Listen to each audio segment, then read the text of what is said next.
Hey, this is Dino, and I'm going to walk through building an API proxy in Apigee for a SOAP upstream. And we'll kind of do it by parts. So I have here a web app that points to a SOAP service. The WSDL looks like that. Not too complicated. It's just sort of a demonstration SOAP service. And it's got, I don't know, a few different operations on that SOAP interface. So it's modeled after a membership store and or a points store, and I can get members by various things and get members by ID and so on. And this is what the SOAP request looks like. This is what the SOAP response looks like for that particular call, and I've got a bunch of different examples of that in this UI. But the SOAP service itself is separately invocable at this endpoint, with all the SOAP things. So let's just copy that. What we're going to do is create a new API proxy, and it'll be called the membership points proxy, and this is SOAP to REST, and we'll put it at the base path there, and the existing service is just member points. And I don't want to use a service account to deploy it, so we'll just set that up that way. Now there is a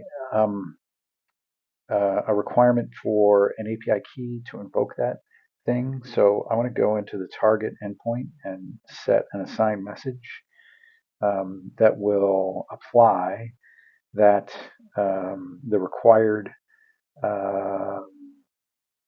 API key in my outbound request. So I'm going to say outbound API key. We'll just call it that. And I don't know why they don't auto-populate the display name, but they don't. So we'll put that in there. And then there is my assign message. I actually have this pre-baked, so I will use that. I don't want any of that other stuff, so it just looks like that. There's my API key. I set it in the authorization header. Yeah, that looks good. So we'll save that. And then theoretically, when I deploy this thing, it'll just be a pass-through proxy. So if I invoke the endpoints proxy hosted in Apigee, then it should connect to my SOAP endpoint. So we'll wait a few seconds just to see that get deployed. I'll start a debug session.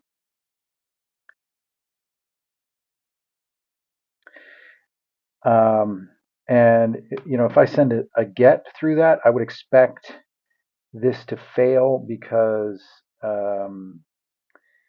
it's not a post. So we should be, because it's SOAP, we should be sending a post request. So we're going to say X post, and then we're going to say, gosh, what is the document? I don't know. We'll just put kind of a silly document, and it'll say, okay, well, that's the wrong media type. Let's see, we have to say dash H content type is text / XML. All right, so we're seeing an error because I'm not sending a proper XML tag. So let's try to see if we can get an actual request to come in, and we'll just copy this guy. See if that works. So we'll paste that in and close the quote, and that looks like a real request, and sure enough, I'm getting an actual real request back. So the API proxy itself is acting as a pass-through for the post requests. If I want to look at the debug session, I can see the first one was wrong media type, second one was that's the wrong document, The third one was successful. It's not really doing much. It's just a pass through, and it applies this API key to the outbound request. And okay, so it's all good. What we really want to do is um, reframe this, put a facade in front of it so that we don't have to send a post with all this XML wrapper just to send. The most interesting data point is, well, the get member by ID, that method, and also this number 109. So ideally, the shape of the inbound request is a get on members slash 109, and I get back, something interesting. So how would we do that? We'll go back into our Apigee, and we will modify that proxy so that we add a new flow. So we'll put in, let's see, conditional flow. I'm going to call this path and verb. It'll be path of, just let's call it member. So we're getting member by ID. So it'll be, well, members to kind of follow the REST model. So it'll be get slash members and then the ID. So that's the path we want. And yeah, matches path. That's the thing we want. So basically it's going to have that. It's going to accept anything with a, with a second segment there. If I want to be more specific, I can use Java regex with that double twiddle, and I can do something like this, where it's basically 0 through 9, and I can have whatever 2 through 9 of those. So this is a numeric that includes any of the digits between 0 and 9 and 2 through 9 of them. 2 digits, 3 digits, up to 9 digits, and that's going to be my my regex that it matches against. If I want to be more strict about it. All right, so that's my get. In that case, what do I want to do? What I want to do is maybe extract that ID. Well, I shouldn't be modifying this XML here. Let's save that. It's going to say save as new revision. And in that flow, I want to add a new step, which is extract variables.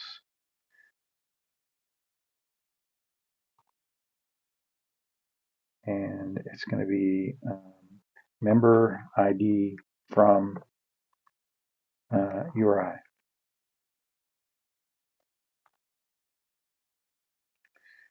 All right, we'll paste that in. There's my extract variables. And what I want to do is look at the URI path. So it's this one, not any of this other stuff. So I don't care about any of that. And what is the specific syntax? Well, the specific syntax I want to use is this. So what am I saying? From the request, I want to look at the URI path. I want to get something that looks like this pattern. For anything that matches after that, I want to put it in the variable ID. So it's going to use that prefix and then that. So extracted ID will hold that thing. All right, that's good. So that's a get. And we're going to do that in the get members inbound request. Now in the target, that's where we want to form the SOAP request. So we still need to send SOAP to the upstream. So let me add a conditional flow. It's going to be the same thing as we saw in the proxy endpoint, and it is going to be proxy.path suffix twiddle twiddle members, and I think we use 0 through 9 and then 2 through 9, something like that. So what do we want to do for that conditional flow? In the request, what we're going to do is assign message and create a SOAP message. Create SOAP request.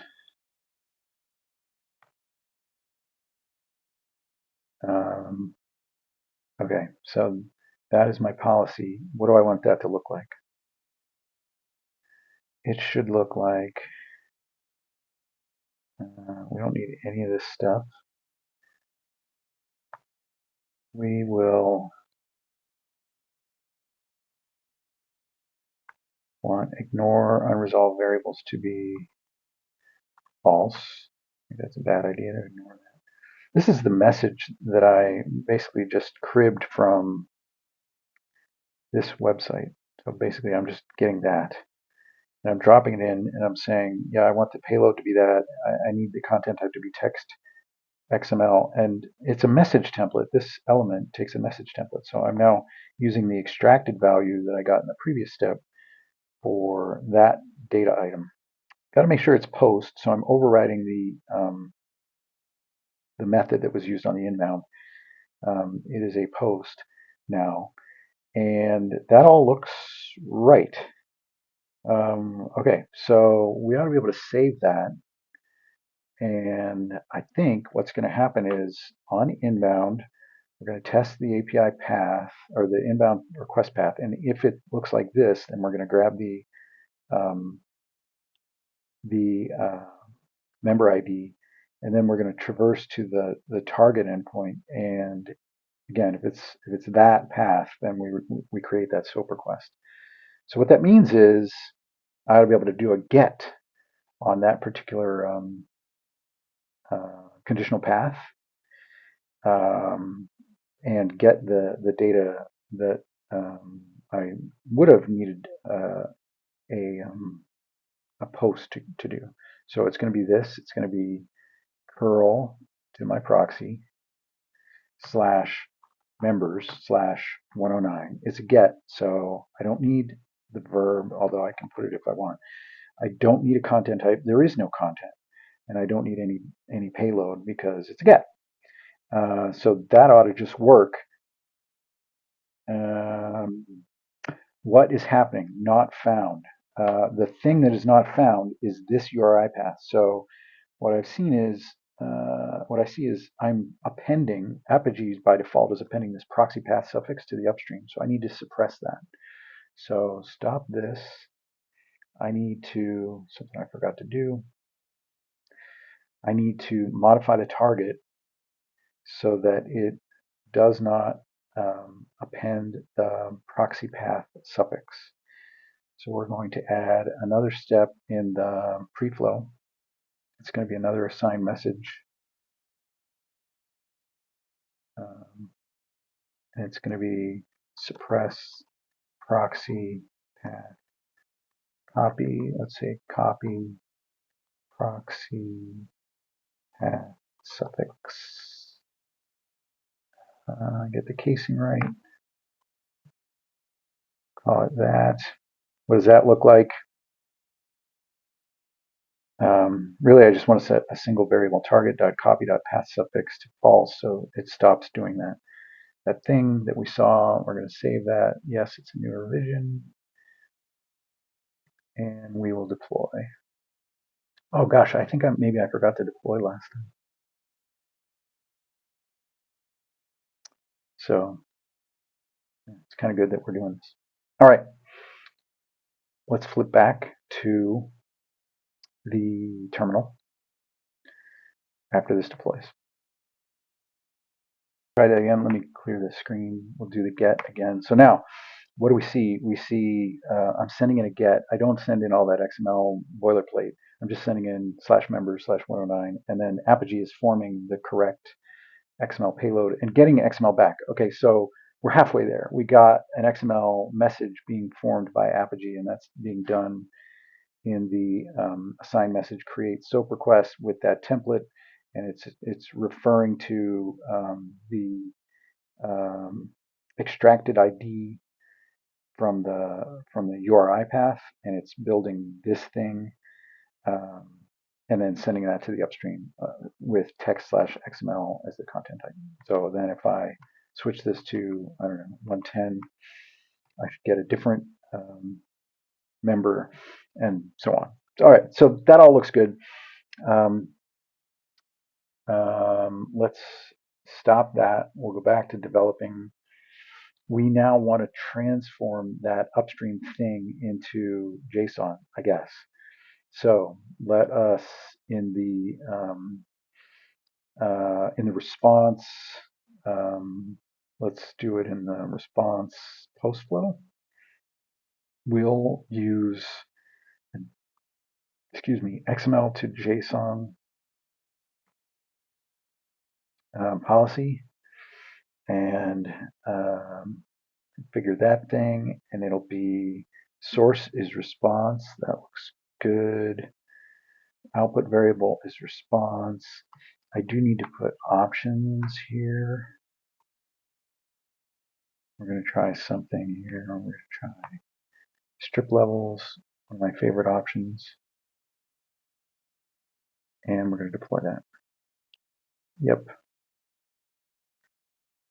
Okay, what do we think is going to happen after this gets deployed? Previously, we saw the get with the data on the URI path allows me to create a SOAP message and then send it upstream. Then I get XML back. Now what we're expecting is that it's going to be coming back as JSON. So we should see that. Okay, let's try that. Do item 110, and yep, we get the JSON coming back, which is what we want. At this point, that may not be exactly the JSON you want. So you may have to modify that, and you can do that with a JavaScript. So let's see what that would look like. I've got, let's see, in my target, I've got an XML to JSON. Let's add another step. It'll just be the JavaScript. And rather than modify, we'll just call it preprint. The response.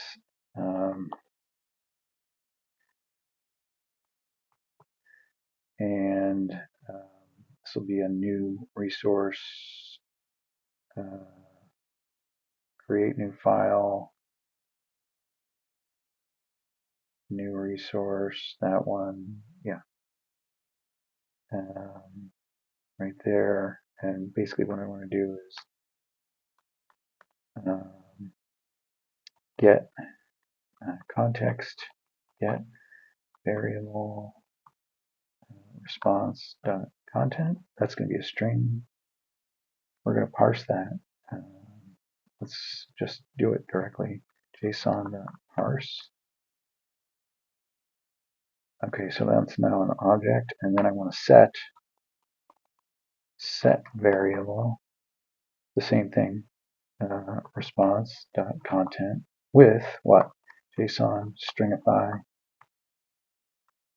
the thing, the object, but pre-printed, and maybe we'll add a new line in there just for grins, and then I'll just pre-print it. In between here, I can modify the object if I want.